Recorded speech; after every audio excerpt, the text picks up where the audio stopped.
iyam visrushtiryata ababhuva yadiva dadhe yadivana yo asya jakshaha parame vyomanso angam veda yadivana veda.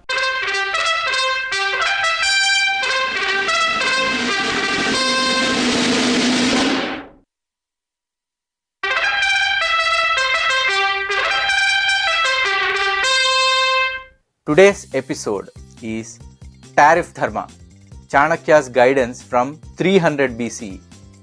Across the world, tariffs are no longer mere economic tools.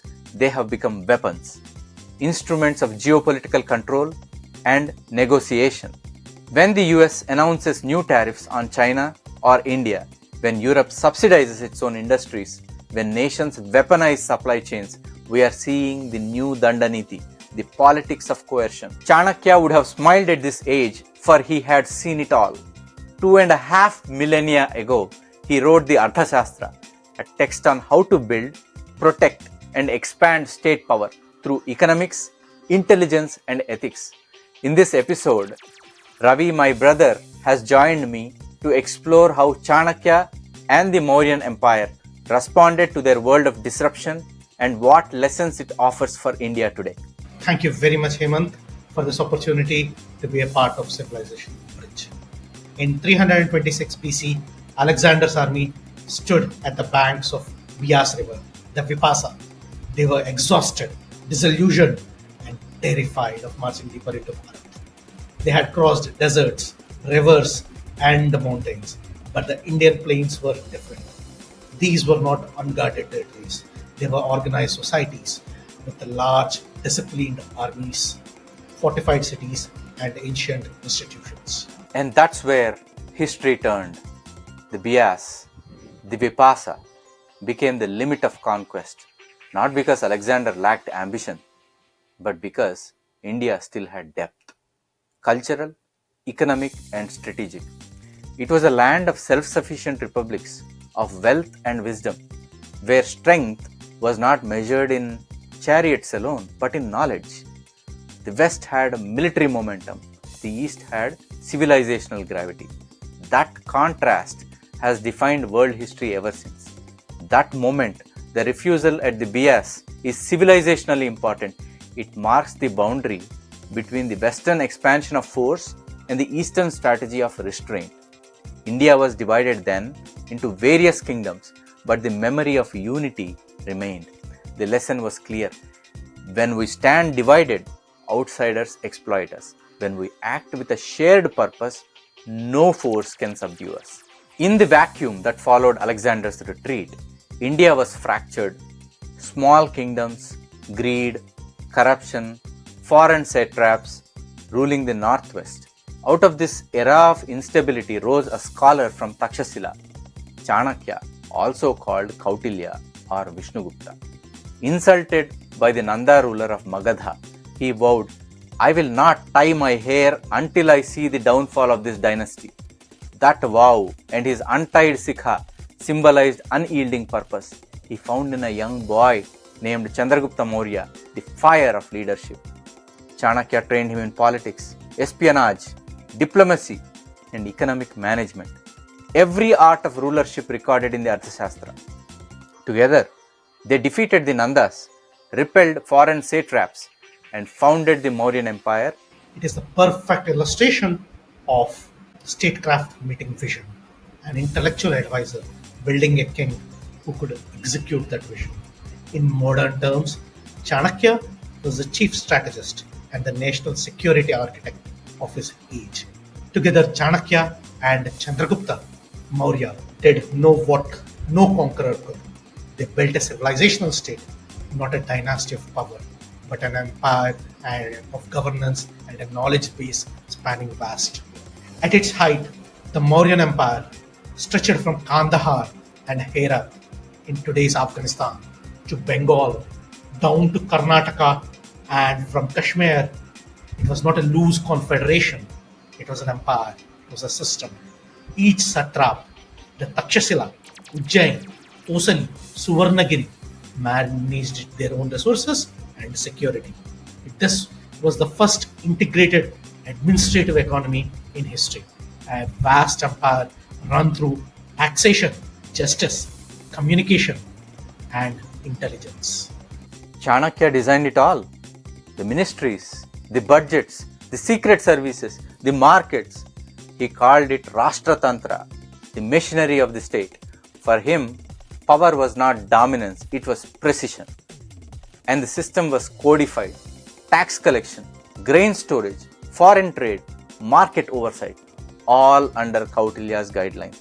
He designed what we today call the bureaucratic state. But unlike modern bureaucracies that often alienate people, Chanakya's model was deeply rooted in ethics and dharma. Dhana mulo hi dharmaha. Wealth is indeed the root of righteousness. The Arthashastra is not a book of greed, it is a manual of survival. The Arthashastra is often translated as the science of wealth, but it is much more. It is the world's earliest treatise on economics, political realism, espionage, and social order.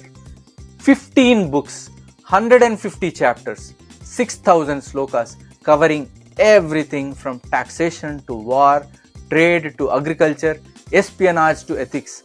Chanakya saw the state as a living organism, a union of 7 limbs: the king, Swami, ministers, Amatya, territory, Janapada, forts, Durga, treasury, Kosha, army, Danda, and allies, Mitra.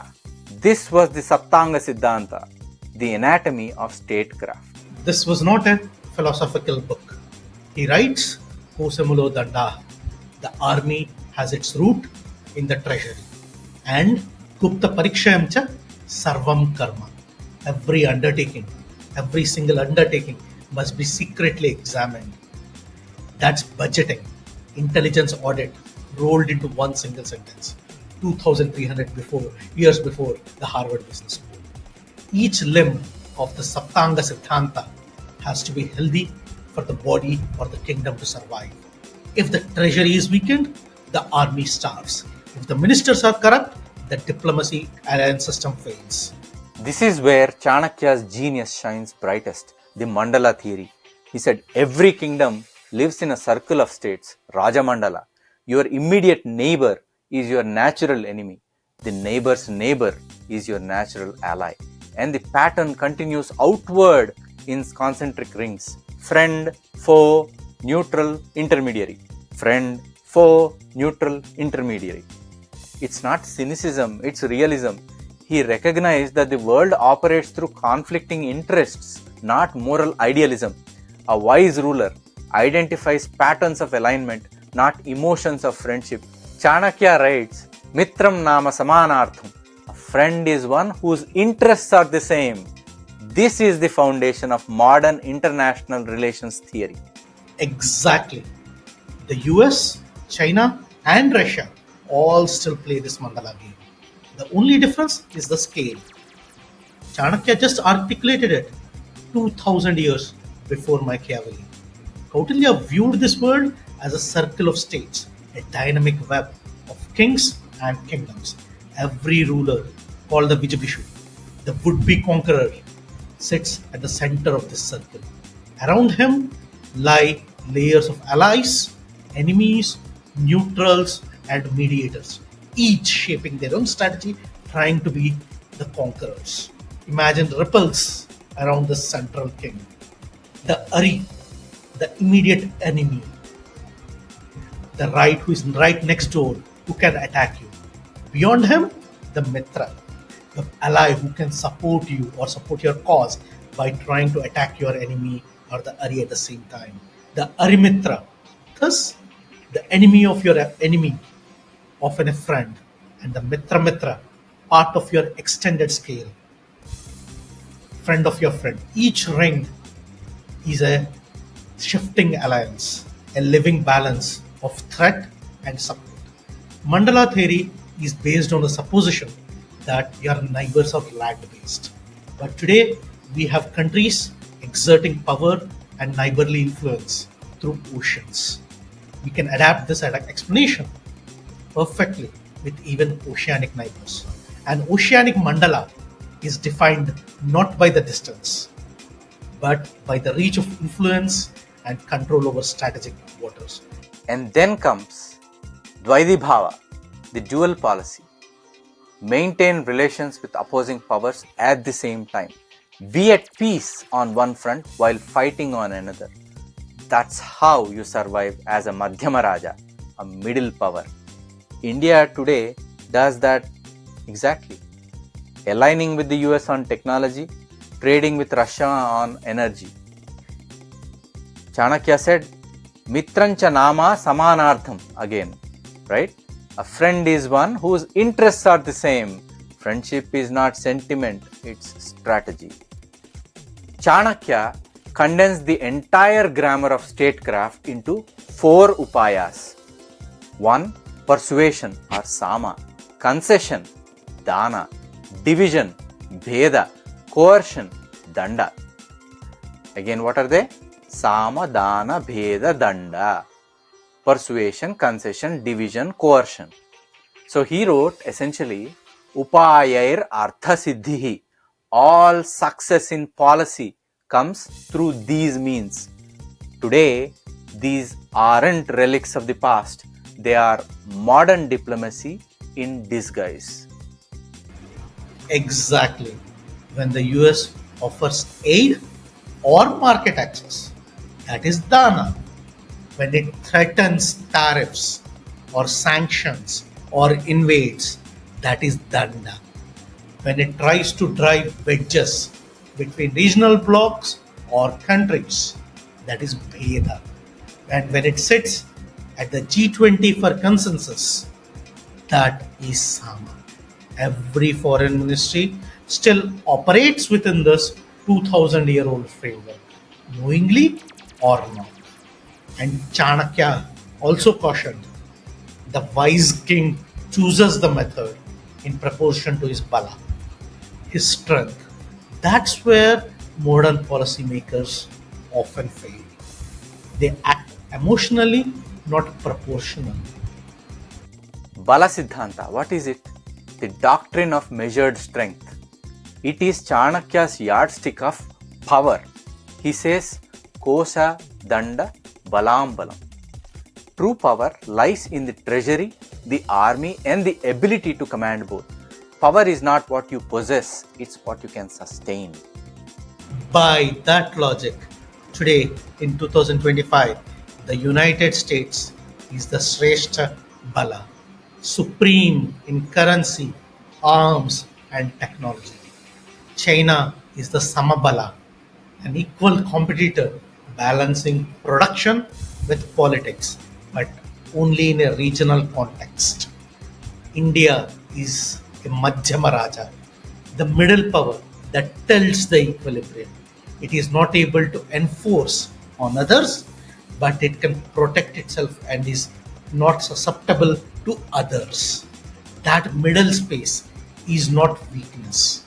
It is the strategic agility, the art of maneuver. And it's the space that defines our foreign policy today.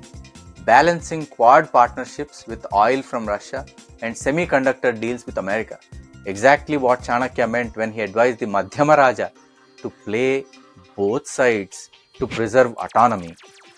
When the US imposes tariffs on China and courts India with strategic deals, it's following Kautilya's geometry without naming it. The enemy's enemy becomes a friend, but only till the interests align.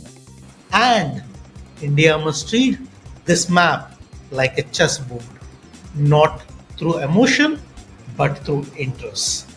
Because, as Chanakya warned, those who sleep in a world of strategists wake up as vassals.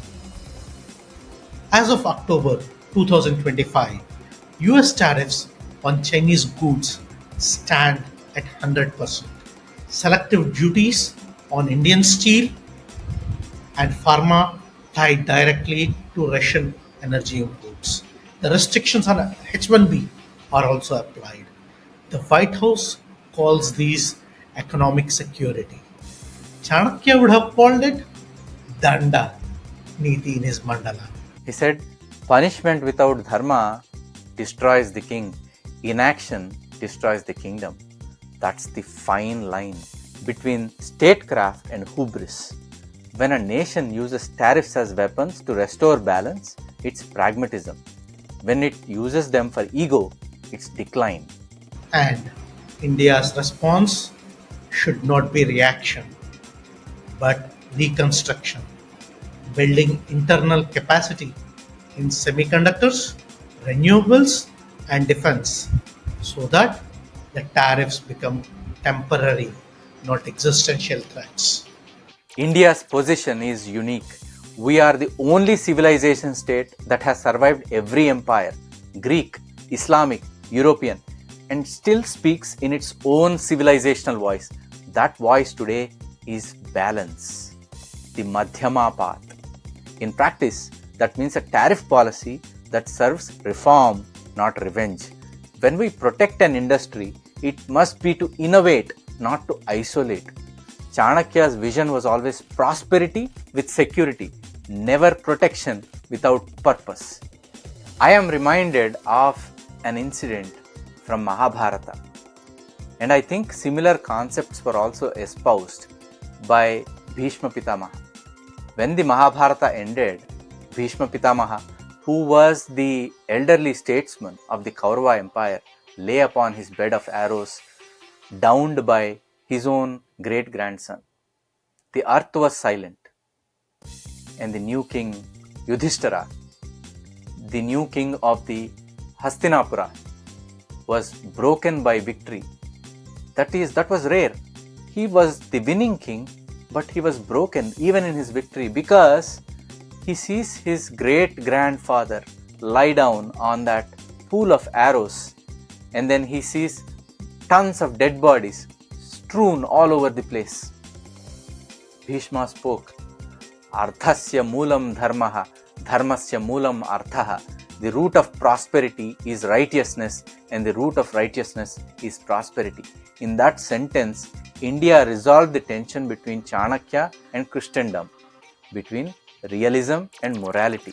It's not Artha versus Dharma, it's Artha within Dharma.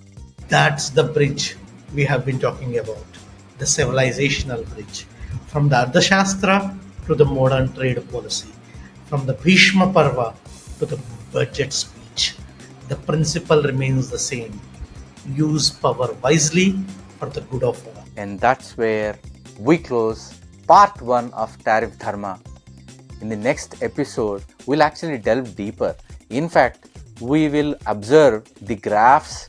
It will be a lot more technical than this, but we will try to evolve how we can get this strategy to get out of this tariff situation using these ancient principles. How can we use Dvaidi Bhava and Bala Siddhanta to build an economy that is both resilient and righteous? And thank you for joining Civilizational Bridge. We'll see you in the next part. Thank you.